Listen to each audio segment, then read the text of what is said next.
Dhalalin mubin. Wahai Nuh, kami nampak hang sesak. Nabi Nuh tahu mereka tu sakit. Mereka tu sakit. Kalau Nabi Nuh tak tahu mereka tu sakit, tuang tinggal apa, ngawut apa masa kan. Tapi mereka tu sakit.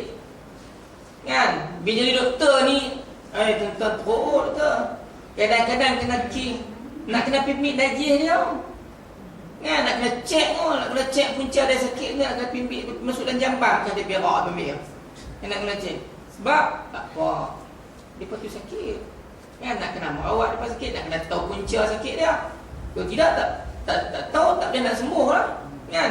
Orang yang tak terima Islam pun sakit. Sakit roh dia.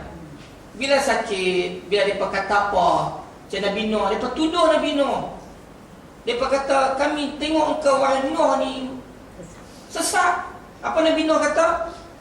Qala ya qaumi, wahai kaum aku, wahai adik-adik aku, laisa bi dhalalatun, aku taklah sesat. Kan? Aku bukanlah sesat. Walakinni rasulun min rabbil alamin, tapi aku ni utusan daripada Tuhan sekalian alam. Uballighukum risalati rabbi, aku hanya menyampaikan utusan Tuhan aku. Wa ansahu lakum, aku bagi nasihat kepada kamu. Wa a'lamu minallahi ma la ta'lamun, dan aku tahu Allah bagi tahu kat aku hampa tak ti. Kamu ni jenis tak tahu. Kan? Jadi jawab macam tu balik. Jawab dengan menggunakan logik biar mereka boleh terima. Kan? Biar mereka terima balik, biar mereka fikir balik. Kan? Dengan jawapan di samping asyafaqah, mendampingi mereka.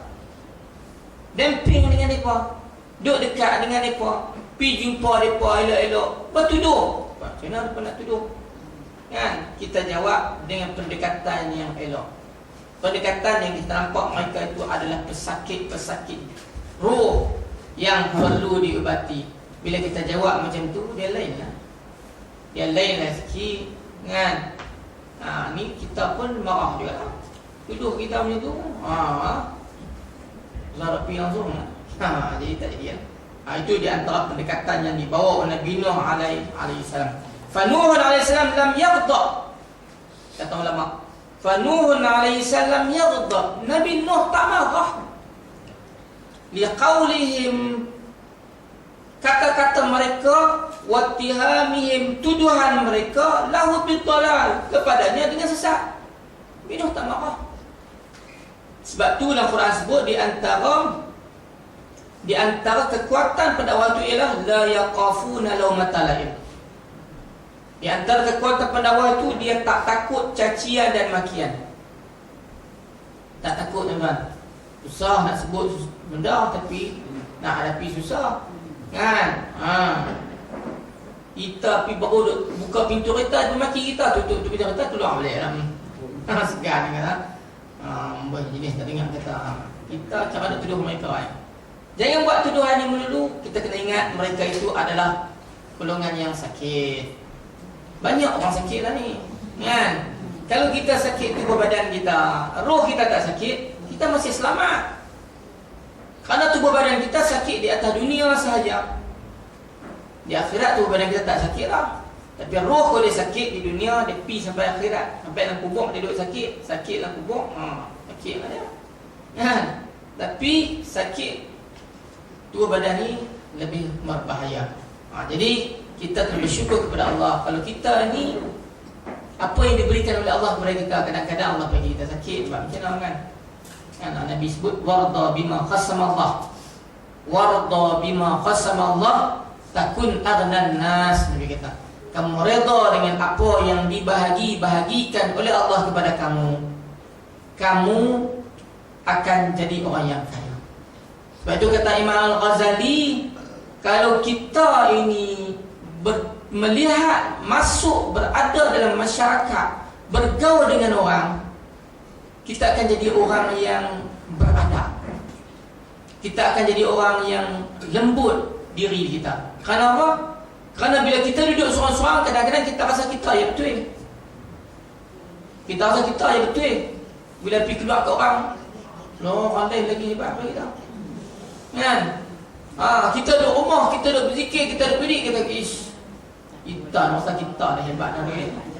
Tengok-tengoklah baca-baca dalam buku, tengok ya Allah, lagi orang lagi hebat. Kita boleh khatam Quran setahun sekali, kita kata hebat lah.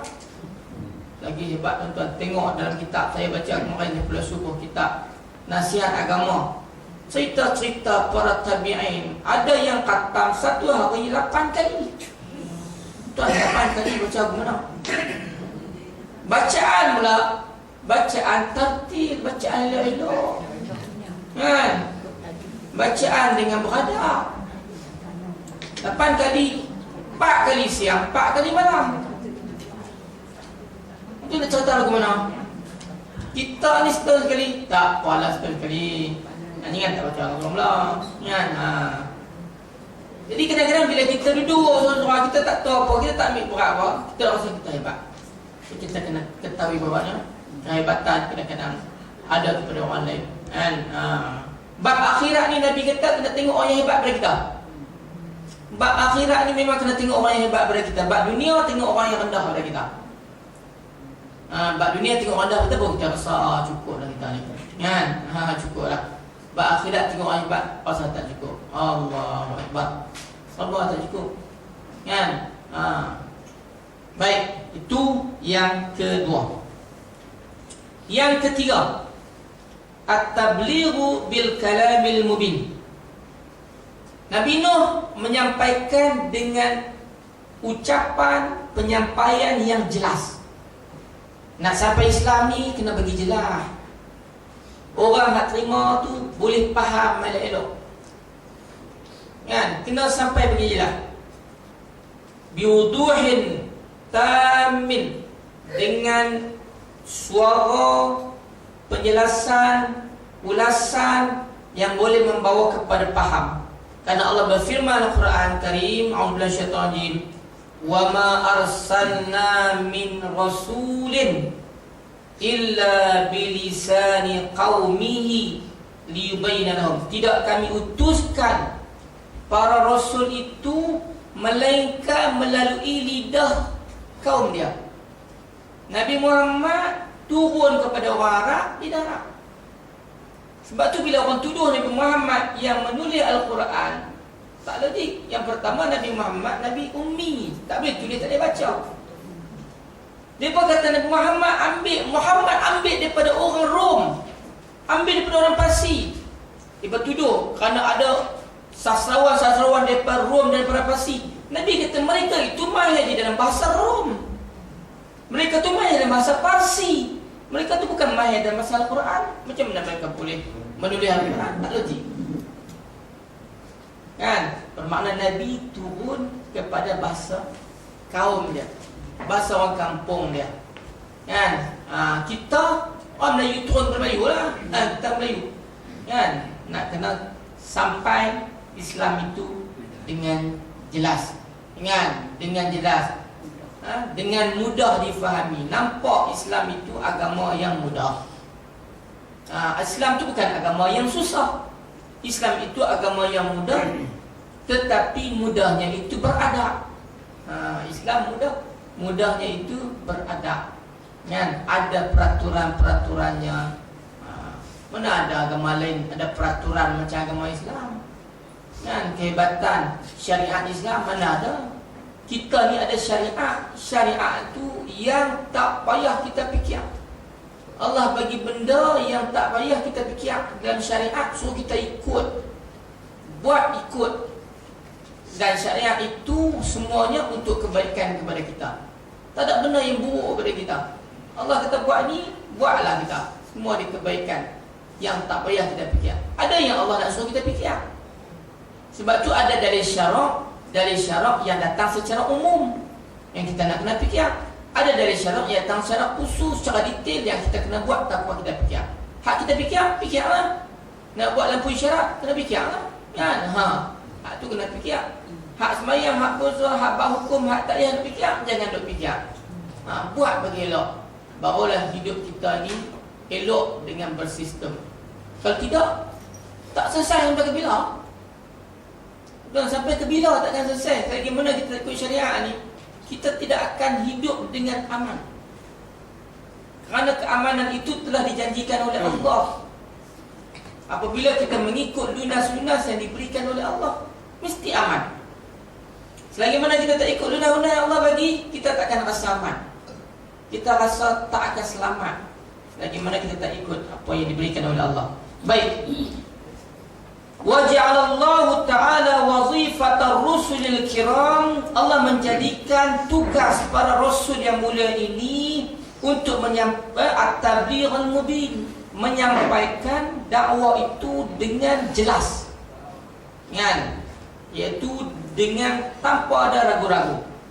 Firman Allah, wa ma 'ala rasul illa al-balaghul mubin. Tidak kami utuskan rasul itu melainkan menyampaikan dengan jelas. Bagi sampai jelas itu bermakna kata kita faham, depa faham. Ni kita faham, depa tak faham. Tak kacau, kan? Kalau kita tak faham, depa faham pun kacau juga, kan? Apa kita bagi pun kita tak tahu, kan? Kita faham, depa boleh faham. Tak payahlah nak sampaikan benda-benda yang berat-berat, kan? Sebab itulah dalam Islam ni dakwah dia ada kaedah-kaedah dia tu. Duk sampai baru nak masuk Islam, duk cerita hak berat-berat kat dia, kan? Duk cerita hak berat, jenuh dia. Dia baru nak masuk Islam, cerita pula hak masuk Islam tu hak tua-tua lelaki pula kata dia kena katan apa semua, masuk jabi apa semua, kita dia pakai tuang lagu tu, kan? Cerita benda berat-berat, cerita hak tak boleh nak terima. Dah, Islam dia ada cara dia, kan? Kalau orang duk guna pendekatan tu, kadang-kadang dia buat fitnah kepada Islam. Dia tak tahu, kan? Dia tak tahu Islam itu sebenarnya cukup cantik dan cukup mudah diterima oleh semua. Baik. Kemudian ada hadis Nabi. Wa fil hadis an-nabawi syarif, dalam satu hadis Nabi daripada Sayyidatina Aisyah, kata Sayyidatina Aisyah, kana kalamu Rasulillah kalaman fasla. Adalah ucapan yang terbit daripada mulut Nabi ini ucapan yang jelas. Fasla ni bayan, kan? Maksudnya jelas, terang, yafhamuhu, difahami setiap orang yang dengar. Ucapan Nabi ni siapa dengar boleh faham. Mudah semua, tak banyak kiah-kiah dah, kan? Kita ni cakap duk kiah tahun ni, kiah tak faham apa, kan? Naik langit pula, turun bumi pula. Saya pernah dengar satu forum dulu, kan? Ada satu forum lah. Forum tu di antara, saya tak ingatlah kat siapa panel dia tu, tapi dia ni cakap dia orang tinggi, dia doktor lah, tapi dia cakap orang hak dengar tu orang biasa. Kita hak tak pernah biasa sangat pun dengar. Atas langit pun naik, turun bumi pula, kok mana pi pun tak tahu. Dah lah orang tak tanya apa kat dia. Tanya apa orang tak faham lah, kan? Nak tanya apa dia tak faham lah.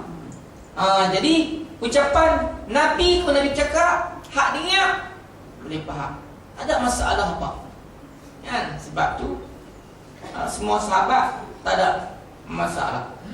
Bahkan Nabi tak suka kalam.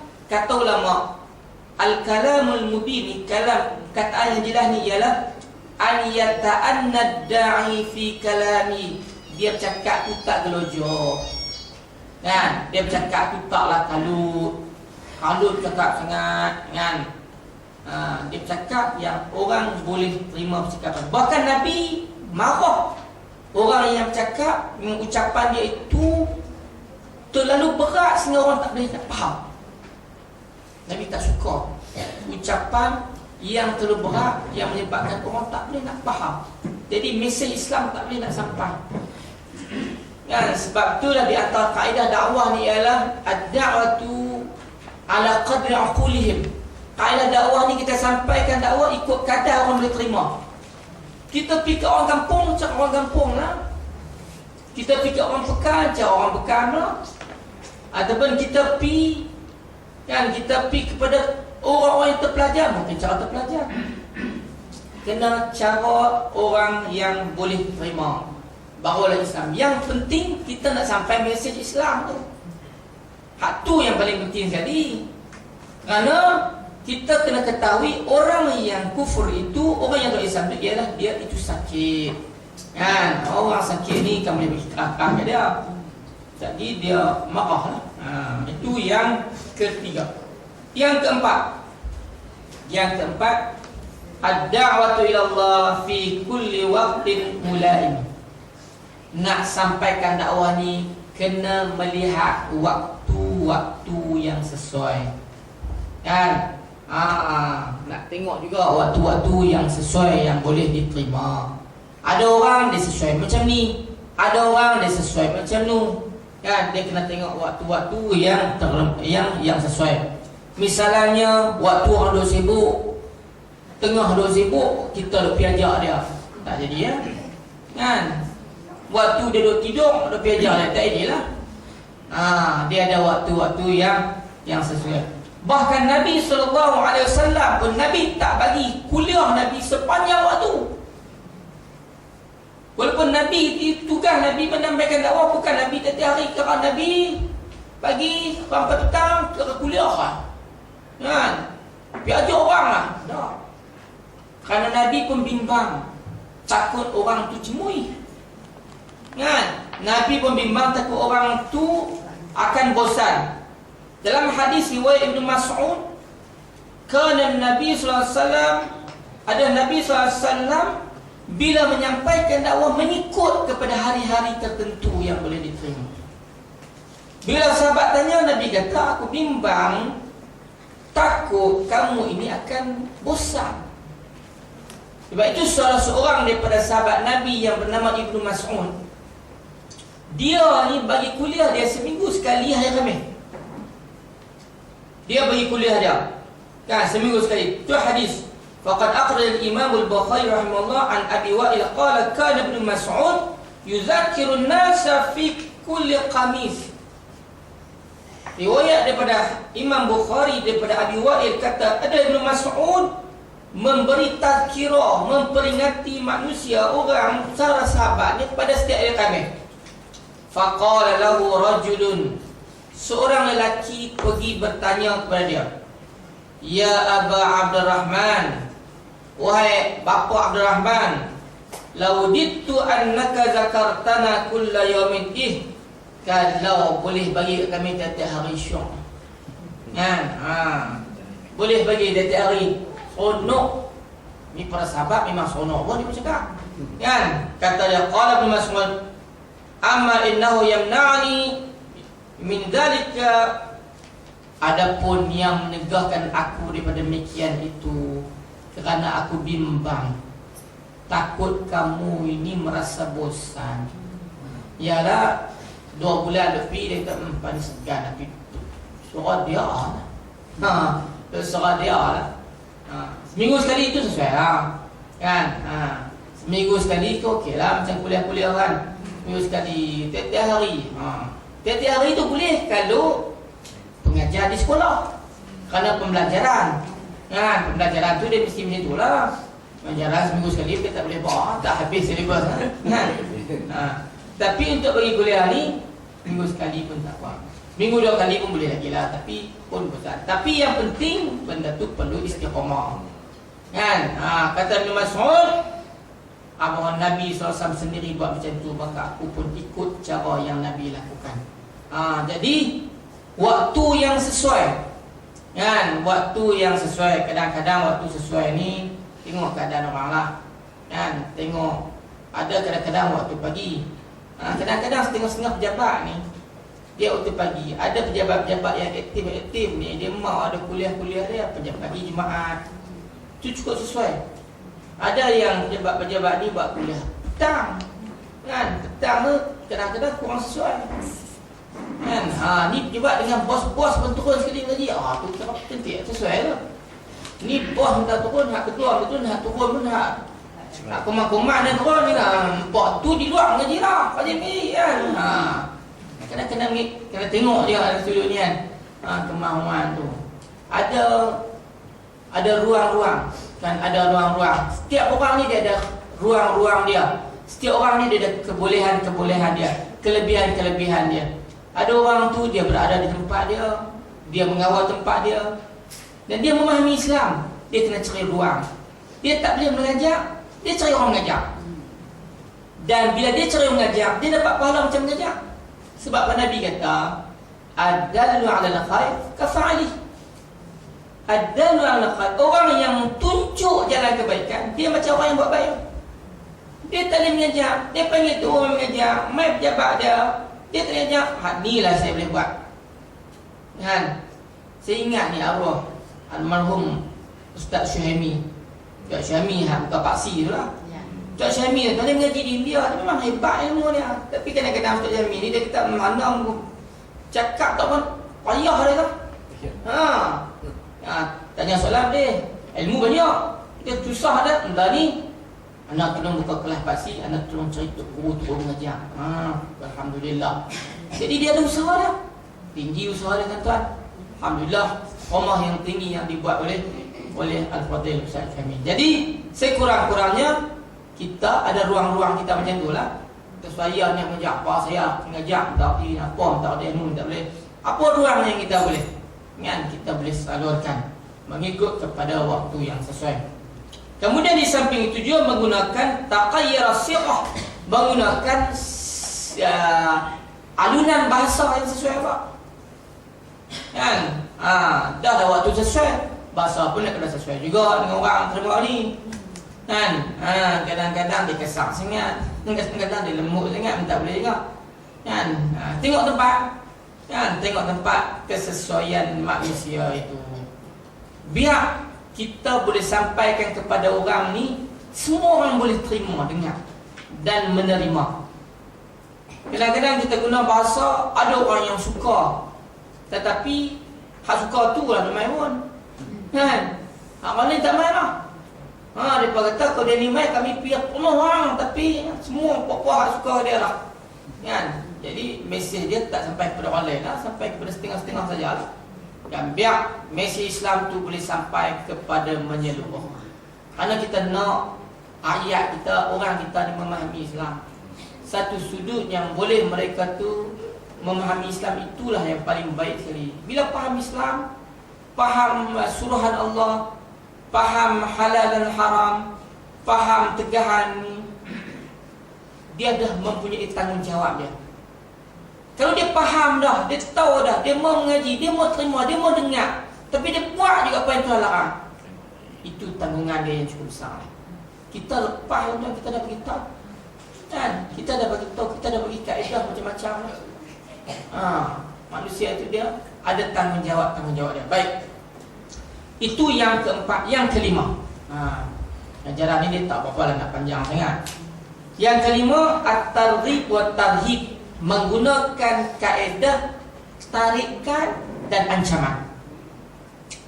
Nabi Nuh menggunakan kaedah tarikan dan ancaman. Tarikan ni bagi menarik. Kita baca dulu bagaimana Nabi Nuh suatu mengajak mereka kepada Islam. Nabi Nuh abang kepada mereka, kalaulah kamu ni menerima Islam, Allah akan ampunkan kamu. Kalau kamu ni terima Islam, Allah bagi rezeki kepada kamu. Kalau kamu terima Islam, Allah bagi kamu panjang umur. Itu kan menarik lah tu. Tak menarik lagi kan? Menarik kan? Macam Allah dalam firman Allah dalam surah Saf, kita baca, itu satu tarikan Allah berikan. Firman Allah dalam surah Saf ayat 10 hingga 13. A'udzubillahi minasyaitanirrajim. Ya ayyuhalladzina amanu, wahai orang-orang yang beriman. Wahai orang-orang yang beriman, hal adullukum ala tijaratin, mau tak kamu aku tunjukkan kepada kamu suatu perniagaan. Itu satu tarikan yang cantik Allah tunjuk. Wahai orang-orang yang beriman, mahu tak kamu aku tunjukkan kepada kamu suatu perniagaan, tunjikum yang dapat menyelamatkan kamu min azabin alim, daripada azab yang pedih. Nikah